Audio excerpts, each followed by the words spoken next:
Nshuti namwe bavandimwe, mbanje kubasuhuza. Uyu munsi tugiye kuganira ku ngingo izamura ibibazo byinshi n'amayobera mu bantu benshi. Waba warigeze urekeraho kwibaza umugore wa Kayini uwo ari we? Niba koko Adamu na Eva ari bo bantu ba mbere baremwe n'Imana, Kayini umuhungu wabo yaba yarakuyeho umugore?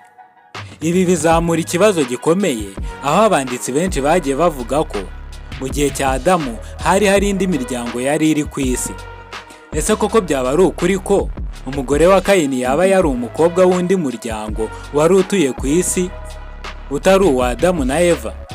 Iki ni ikibazo ntari bubonere igisubizo, ariko niba koko uri umwe mu bantu bajya bibaza kino kibazo, ntugire ikibazo, ngiye kugufasha kumenya umugore wa Kayini uwo ari we, ndetse biri no muri Bibiliya. Ndakwizeza ko nyuma yo kureba iyi video uraza kuba wamenya umugore wa Kayini uwo ari we. Ndetse ni ingenzi cyane kureba iyi video kugeza irangiye kugira ngo urusheho gusobanukirwa. Ndetse ndagusaba ko wakora subscribe kuri ako kabuto gatukura, ndetse ugakora no kukazogera kugira ngo izindi video dushyiraho ujye uba uwa mbere mu kuzibona. Reka dutangire. Bibiliya itubwira ko Kayini yari umwana w'imfura wa Adamu na Eva waje kwica murumuna we Abeli abitewe n'ishyari yamugiriye, kubera ko Imana yemeye igitambo cya Abeli ariko icya Kayini ikacyanga. Ibyo byaje kuviramo Kayini kwica murumuna we, ndetse aza kwirukanwa ajya mu gice cyerekeye iburasirazuba. Ibyo bikaba byarasobanuwe muri Bibiliya mu Itangiriro igice cya 4 umurongo wa 16 kugeza uwa 17. Reba uko handitse: nuko Kayini ava mu maso y'Uwiteka atura mu gihugu cy'Inodi mu ruhande rw'iburasirazuba bwa Edeni. Kandi Kayini atwika umugore w'inda abyara Enoki, yubaka umudugudu awitirira umwana we Enoki. Hano dushobora kubona ko igihe Kayini yirukanwaga akajya mu gihugu cya Nodi, yari afite umugore bakundanaga, akaba ari we batangiranye umuryango, ndetse bakanubakana umudugudu bitiriye Enoki. Niba Kayini yari imfura ya Adamu, Abeli akaba ari we wamukurikiraga, mbese uyu mugore wa Kayini yaba yaraturutse he? Ni ikibazo kijya kibazwa na benshi, ariko igisubizo cyacyo kiroroshye. Kayini yashakanye n'uwo mu muryango wabo. Wenda birasa nk'aho ari ibintu bidasanzwe kandi bitangaje, ariko turamutse dusesenguye icyo Bibiliya yavuze, uku niko kuri. Kugira ngo wumve neza icyo iyi nkuru ivuga, ni uko ubanza ugasobanukirwa neza n'irema uko ryagenze. Nk'uko tubizi, Bibiliya ivuga irema ry'isanzure ndetse n'isi mu itangiriro. Imana yaremye isi ndetse n'ibifite ubuzima, harimo n'abantu yaremye mu ishusho yayo, nk'uko biboneka mu Itangiriro igice cya 2 umurongo wa 7. Uwiteka Imana irema umuntu mu mukungugu wo hasi, imuhumekera mu mazuru umwuka w'ubugingo, umuntu ahinduka ubugingo buzima. Itangiriro igice cya 2 umurongo wa 7. Ibi bisobanuye ko Adamu na Eva yari yo couple ya mbere yari iri ku isi. Nyuma yo gukora icyaha, Adamu na Eva birukanwe mu murima wa Edeni. Nyuma y'igihe runaka twongera kubona bafite abana babiri, ari bo Kayini na Abeli. Tukongera kubona Kayini yica Abeli, Imana ikamwereka ko yishe murumuna we, ikamwirukanira mu gice cy'iburasirazuba. Kuva icyo gihe Kayini yavuye ku butaka bw'ababyeyi n'abavandimwe be batuyeho, ajya gutura ahandi, aho tubona ko yabonye umugore ndetse bakubaka n'umudugudu. Bene data bashiki banjye, muri uyu murongo ntabwo usobanura neza inkomoko y'umugore wa Kayini. Ubwo rero dukeneye gusesengura undi murongo wo muri Bibiliya kugira ngo tubone inkomoko y'umugore wa Kayini. Mu Itangiriro igice cya 4 umurongo wa 3, Bibiliya ivuga ko Adamu na Eva babyaye abahungu n'abakobwa biyongera kuri Kayini na Abeli, kandi nta wundi muryango wari uri ku isi uretse uwa Adamu na Eva. Bikaba ari nabyo bivuguruza ibitekerezo bivuga ko hari andi matsinda y'abantu Imana yaremye, bikaba bikekwa ko ariho umugore wa Kayini yaturutse.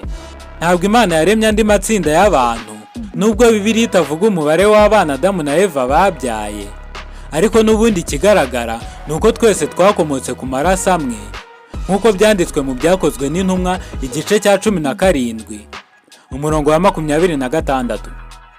Munyemerere mbasomere icyo Bibiliya yabivuzeho. Kandi yaremye amahanga yose y'abantu bakomoka ku muntu umwe, ibakwiza mu isi yose, ni nayo yashyizeho ibihe n'imyaka uko bikuranwa uko yategetse, igabanyiriza abantu ingabano z'aho batuye. Nshuti bavandimwe, iri somo risobanura neza ko twese turi urubyaro rwa Adamu. Iyaba Imana yararemye abandi bantu, ntabwo tuba twaracunguwe, kubera ko abo mu rubyaro rwa Adamu nibo bonyine bacunguwe tugendeye ku cy'ijambo ry'Imana rivuga. Akaba ariyo mpamvu byari ingenzi ko Yesu nawe avukira mu muryango wa Adamu kugira ngo aducungure. Ariko ikibazo gikomeye kivuka hano ni uko abantu benshi batekereza ko Kayini na Abeli ari bo bahungu ba Adamu gusa. Nubwo Bibiliya ivuga ko Kayini yari imfura ya Adamu, ariko ntabwo igaragaza neza ko Abeli yari umwana wa kabiri wa Adamu. Ariko nanone Bibiliya igaragaza ko ari we muhungu wa kabiri wa Adamu. Birashoboka ko rero igihe Abeli yicwaga, icyo gihe Adamu na Eva bashobora kuba bari bafite umukobwa waba wari hagati ya Kayini na Abeli. Nubwo Bibiliya itatwereka neza imyaka Kayini na Abeli bari bafite, ariko mu gitabo cy'Itangiriro igice cya 4 umurongo wa 2 hatwereka ko Kayini na Abeli bari abantu bakuru kandi bakaba barakoraga, kuko yerekana ko Abeli yari umwungeri naho Kayini we yari umuhinzi. Indi ngingo ni uko Kayini yari afite ubwoba bw'uko hari undi muntu wamubona nk'umwicanyi akaba yamugirira nabi, nk'uko bigaragara mu Itangiriro igice cya 4 umurongo wa 14. Kayini yerekana ko azaba igicibwa mu isi kandi umuntu uzamubona azamugirira nabi. Ikibazo kibazwa, ese ninde wari kwica Kayini niba nta bandi bantu bari bahari? Ibisobanuro byatangwa hano ni uko bashiki na barumuna ba Kayini bari bahari igihe Abeli yapfaga, kandi byashobokaga ko bashoboraga kuba bari kuza kumuhiga ngo bahorere urupfu rwa Abeli. Nubwo Bibiliya idasobanura neza igihe cy'ivuka rya Kayini n'urupfu rwa Abeli, ariko Bibiliya ica amarenga agaragaza ko byabaye mu gihe cy'imyaka isaga 100, dushingiye mu Itangiriro igice cya 5 umurongo wa 3, aho Bibiliya ihishura ko ivuka ry'umuhungu wa Adamu wakurikiyeho ari we Seti, Adamu yamubyaye afite imyaka 130. Nshuti bavandimwe, hano dushobora kubona hagati y'ivuka rya Kayini n'urupfu rwa Abeli, Adamu yaba yarabyaye abakobwa. Umwe muri abo bakobwa akaba ari we washyingiranywe na Kayini, maze bakibaruka umuhungu wabo Enoki. Ntabwo Bibiliya yigeze ivuga izina ry'umugore wa Kayini, ariko yatanze amakuru umuntu ashobora guhuza akabona ukuri kose gukenewe.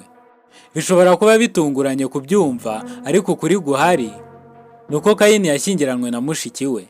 Ariko nshuti bavandimwe, ntabwo iyi ariyo kesi yonyine igaragara muri Bibiliya abavandimwe bashyingiranywe. Muri Bibiliya tuhabona izindi ngero z'abantu bashyingiranywe bafitanye amasano.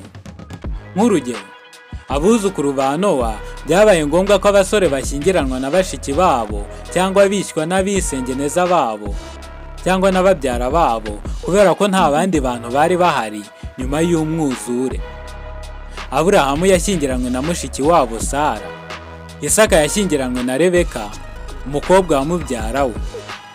Yakobo yashyingiranywe na babyara be Leya na Rasheli. Ushobora kwibaza uti mbese ninde mupasiteri kuri ubu wakwemera ibyo bintu? Bibiliya ntabwo yigeze ibuzanya ishyingirwa ry'abantu bafitanye amasano. Nshuti bavandimwe, nibyo koko Bibiliya ntabwo yari yarabibujije, ariko byaje kubuzanywa mu gihe cy'itangwa ry'amategeko ya Mose mu myaka isaga 2500 nyuma y'iremwa rya Adamu na Eva. Aya mategeko akaba yaratanzwe kugira ngo abantu bo ubwabo birinde ibibazo byari bitangiye kuvuka bifite aho bihuriye n'ibya genetike. Byari bitangiye kugenda bigaragara ku bantu uko bagendaga bororoka. Imana yatanze amategeko n'amabwiriza yo kurinda ikiremwa muntu guhura n'ibibazo byaterwa n'ibijyanye na genetike, kugira ngo irinde abantu bayo, kubera ko nta bantu bashobora kubaho badafite amategeko abagenga, kuko hatabayeho amategeko habaho ihohoterwa ndetse no gukora ibyaha. Reba ibyanditswe mu Baroma igice cya 2 umurongo wa 12. Abakoze ibyaha batazi amategeko bazarimbuka badahowe amategeko, kandi abakoze ibyaha bose bazi amategeko bazacirwaho iteka ry'amategeko. Ibi bitwereka ko amategeko yatanzwe na Mose kera agendanye n'ibyo gushyingiranwa kw'abantu bafitanye amasano agifite agaciro no muri ibi bihe. Nshuti bavandimwe, dushobora kwanzura tuvuga ko nta mategeko y'iyobokamana yahanira Kayini kuba yarashyingiranywe na mushiki we cyangwa uwo bari bafitanye isano, kubera ko nta bundi buryo bwari buhari bwashoboraga gutuma iyi si ibona abaturage bayituraho. Iyo turebye mu byanditswe tubona umugore wa Kayini uwo ari we. Nshuti bavandimwe, nakoze iyi video kugira ngo nerekane ko ijambo ry'Imana rifite igisubizo cy'iki kibazo ndetse n'ibindi bibazo bisa na kino. Icyo dukwiriye gukora ni ukwizera iby'Imana yaduhishuriye. Uwakubaza umugore wa Kayini uwo ari we, wamusubiza ko yari umwe muri bashiki be, ndetse uyu mugore yari ariho mu gihe Kayini na Abeli bari bariho. Ni byiza cyane gucukumbura icyo Bibiliya yigisha, nubwo hari ababona ko bimwe bisa nk'aho bivuguruzanya, ariko si uko biba bivuguruzanya, ahubwo iyo ubisesenguye akantu ku kandi ibisubizo byose ubisangamo. Igikenewe gusa ni ukubisesengura neza, ukumva neza ubusobanuro bwabyo. Reka ngusabe gusiga komenti yawe, ndetse niba wanasobanukiwe ubinyereke muri komenti. Ariko niba hari n'icyo ubitekerezaho nabwo wanyandikira muri komenti. Wabisangiza n'abandi maze bikagera kure hashoboka. Wakora subscribe kugira ngo ujye ubona izindi video nk'izi. Nitwa Ishimwe Joseph, murakoze, dusubire ubutaha.